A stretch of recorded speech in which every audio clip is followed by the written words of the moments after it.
There, my name is Joel Zimmerle. I'm an insurance broker and owner at Wellness Insurance Partners.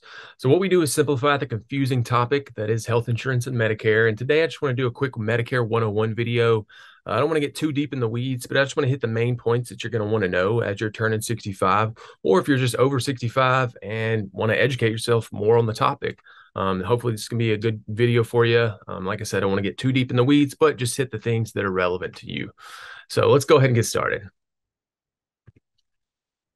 So you got four parts of Medicare, right? So we've got Medicare Parts A, which is going to be your hospital insurance. So this is going to be free for most folks as long as they've worked 10 years or 40 quarters or their spouse has and they've paid into Medicare taxes. This is going to cover anything that happens in the hospital setting. You've got Medicare Part B, which is your medical insurance. So this is going to cover anything in the outpatient setting. So surgeries, outpatient surgeries, labs, doctor office visits, that type of stuff. That's going to fall under Medicare Part B. So for Part B, most people in 2023 are going to pay a premium for that, and that's going to be $164 a month.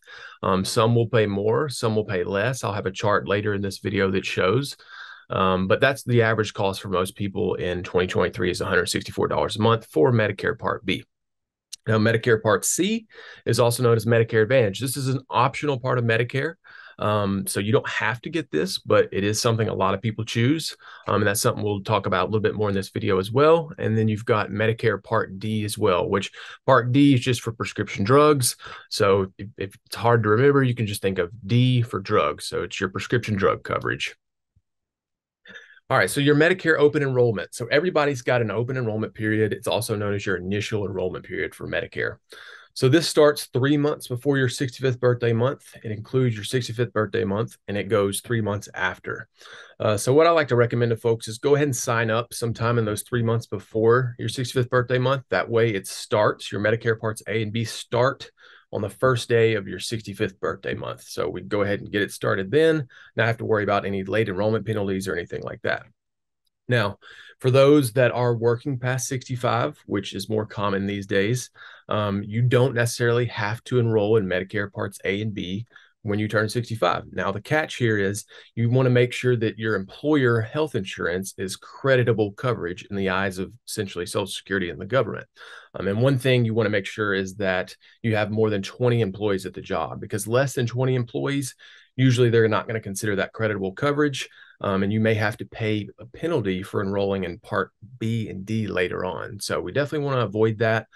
So if you're working past 65, get with HR and request some documents from them that shows that your coverage is creditable. That way, when you do sign up for Medicare Parts A, B, and D, you don't have to pay any late enrollment penalties, because some people, they don't know this and they end up paying late enrollment penalties, and those are for life in most cases. So we definitely want to avoid that if possible.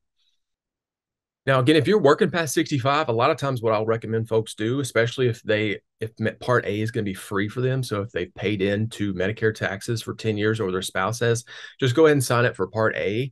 Use that as your backup hospital insurance to your group health insurance, because it's going to be free, right? And it's just going to help. Say you have a long hospitalization, it's just going to pick up a lot of those bills that your initial health insurance didn't cover. So most of the time, even if working past 65, enrolling in Part A is going to be a good decision. Now, for those of y'all that are already collecting Social Security for at least 4 months before you turn 65, the government's going to automatically enroll you in Medicare Parts A and B. So you're not going to actually have to do anything manually. You're just going to get enrolled automatically. And around the time of your 65th birthday month, you're going to get your red, white, and blue Medicare card in the mail, and everything's good. But if you're not collecting Social Security for at least 4 months before turning 65, you do have to manually enroll. And again, I'll leave a link in the description to a video that shows you how to do that online. It's fairly simple, takes 15 or 20 minutes. All right, so there are essentially 3 ways to enroll in Medicare. So you can enroll online, which I think is the easiest way. And again, I've got a video that shows you how to do that. Or you could call Social Security. Probably going to wait some time there. Not the quickest wait times there, but you can call in and enroll that way, or you can just go to your local Social Security office and enroll there. But me, again, I'm biased to the online method. And again, I've got a video that's going to walk you through step by step how to do that. So I think that's going to be the most efficient method for most of y'all here. All right, so once you're enrolled in Medicare Parts A and B, how does it work, right? So Part A, again, most of the time is going to be free for most people as long as they've worked 10 years or paid 40 quarters of taxes, Medicare taxes. It's going to be free. So this is inpatient hospital insurance. So this is also going to cover skilled nursing care and some home health care and hospice. Typically, the home health care is on a temporary basis. So like after an injury or something like that, it's going to cover home health care for a certain period of time. So again, Part A is that hospital insurance. Part B is your medical insurance. So again, for most people in 2023, this is going to be $164 a month. And like I said, this is going to cover everything on the outside of the hospital setting, right? So doctor's office visits, labs, could be outpatient surgery, could be durable medical equipment. All that stuff is going to fall under Medicare Part B. All right, so here's a good chart that shows Medicare Part B premiums. So you can pause it here and take a look at this, but this is going to show you what you're going to pay if you're a single filer or if you're filing married jointly.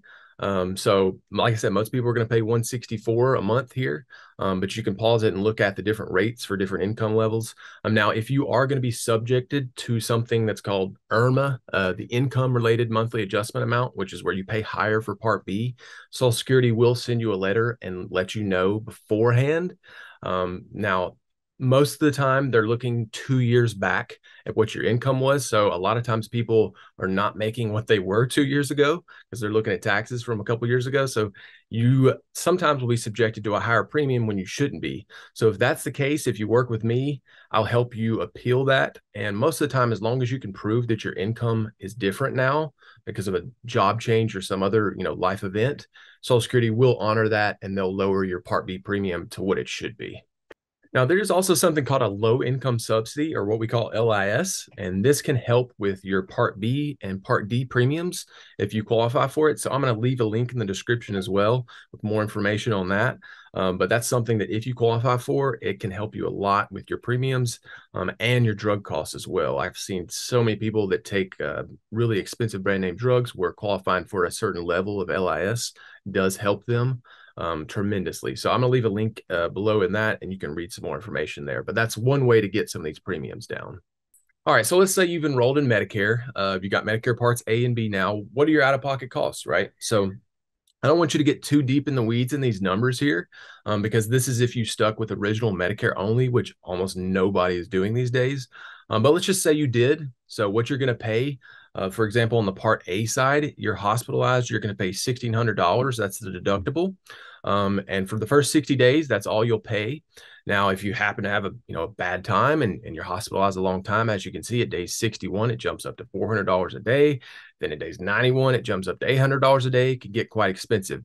Not super common, but it can and does happen. So, and another thing to note here with Part A is this $1,600 deductible is a 60-day benefit period.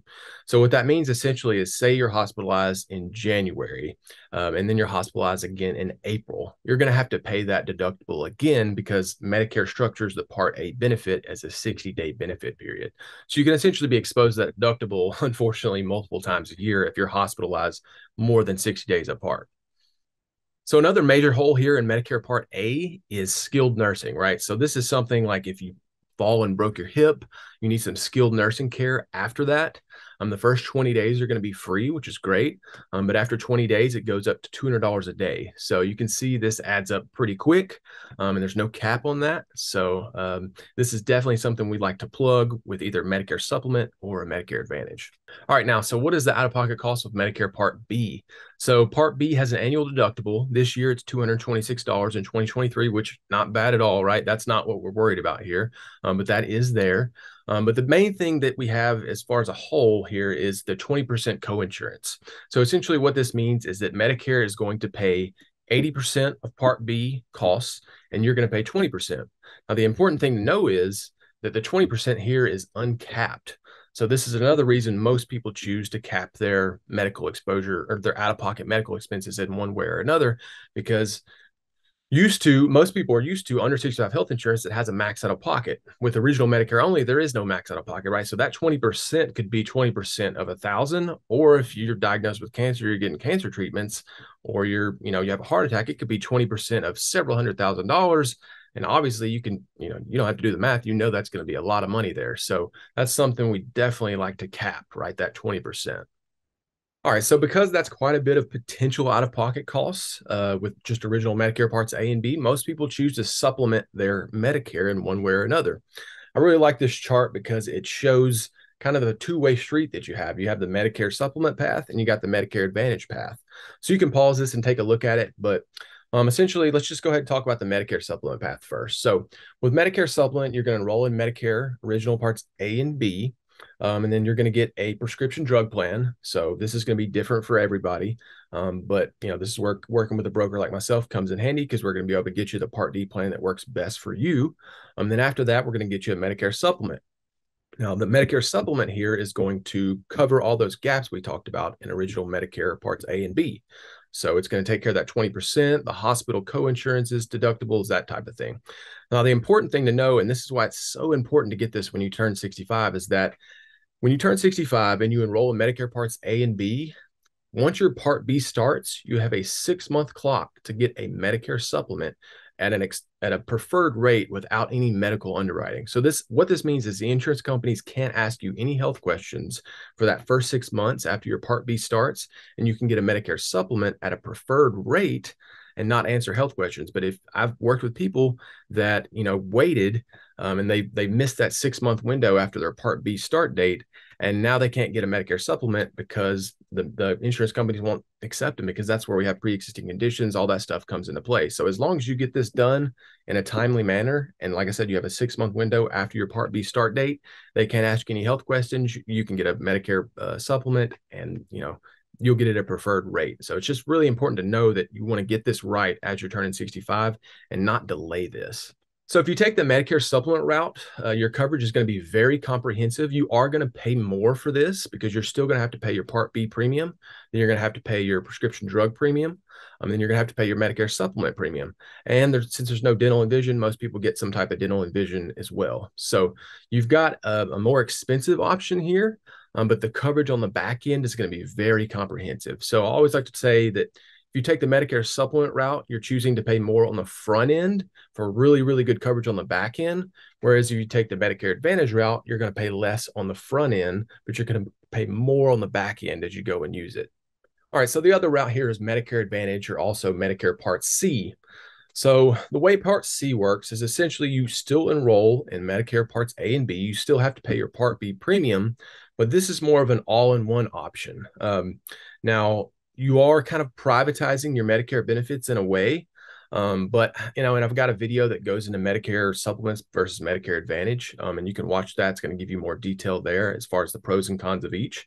But this is another route to cap your out-of-pocket medical expenses. So one nice thing about Medicare Advantage is that it's an all-in-one plan, right? So you've got Medicare Parts A, B, and you've got Medicare Parts D, your prescription drug coverage, in the plan as well as dental, vision, hearing. Most of the time they'll throw that in, even though it's not an original Medicare. They'll throw in dental, vision, hearing.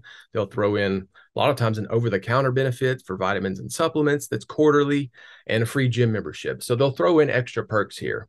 Now, you do still have to deal with things like networks, sometimes prior authorizations, but it's essentially like having really good private health insurance. And one nice thing too is that there's no underwriting for Medicare Advantage, so it's always going to be there as an option.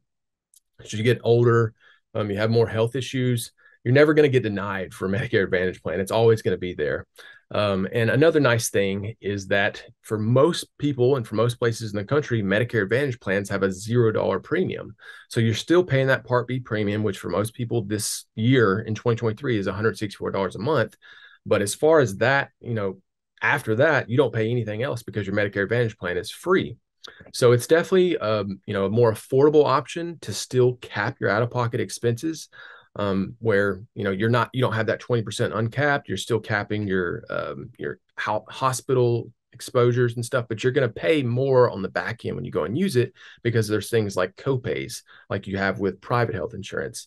But now the nice thing, it's a little bit different than under 65 health, is that as long as you stay in network, and the networks on Medicare Advantage plans have gotten way better over the years due to competition because there are a lot of players in the market.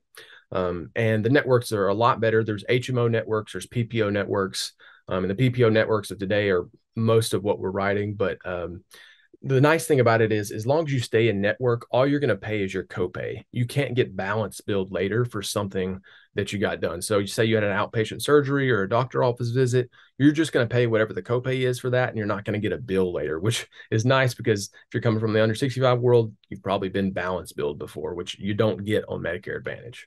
And again, these Medicare Advantage plans have out-of-pocket maximums. So at least, like I said, again, you're capping your out-of-pocket medical exposure to medical spending. And in 2023, the max out-of-pocket that they can have is $8,300. So that's the most you could potentially spend in a year with a Medicare Advantage plan. Now, I've never actually seen one that has that high of a max out-of-pocket. Most are in the $5,000 to $7,000 range, depending on the plan. But again, you're at least putting a cap here on your potential out-of-pocket medical spending. So there are pros and cons to Medicare supplements, pros and cons to Medicare Advantage. What's right for some isn't right for others. Got plenty of clients that are happy with their Medicare supplement. I've also got plenty of clients that are happy with their Medicare Advantage and how it's functioning as well. So it's never really just, one size fits all. It's what's right for you. And so that's what you get, when working with me. I'm going to kind of give you all the options, the pros and cons, and just help you make an informed decision about what's going to be best for you. So that was my Medicare 101 video, guys. Like I said, I didn't want to get too deep into the weeds here, but I just wanted to hit the things that are relevant to you and that you should know. So me, again, I'm an independent insurance broker that specializes in Medicare. So I don't work for just one insurance company or another. I work for my clients and I find whatever's best for them. So my services are actually free to you. So you use me as a broker. You've got a lifetime agent and advocate that's going to follow you for the rest of your life.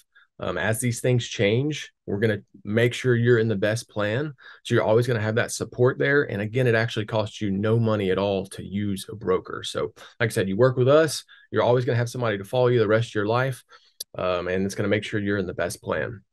Now, there is an enrollment period for Medicare for people that are already on Medicare. It's called AEP. And the annual enrollment period, it starts October 15th and runs to December 7th. So this is a time where we can make changes to Medicare Advantage plans. We can make changes to prescription drug plans. You can switch over to Medicare supplement plans if you want from Medicare Advantage. Now, there will be medical underwriting there if you're past that 6-month window after your Part B effective date. So that, may or may not be able to happen. That depends on health there. But it's just a time where we can kind of look at all options and switch it up if we need to. So again, like I said, working with me, it's not going to cost you anything at all. We're going to keep the process as simple as we can for you. Just explain to you all the pros and cons of each route and help you to make an informed decision about how you want to receive your Medicare benefits. So thanks for watching today. I hope it was informative, and I will see you guys in the next one.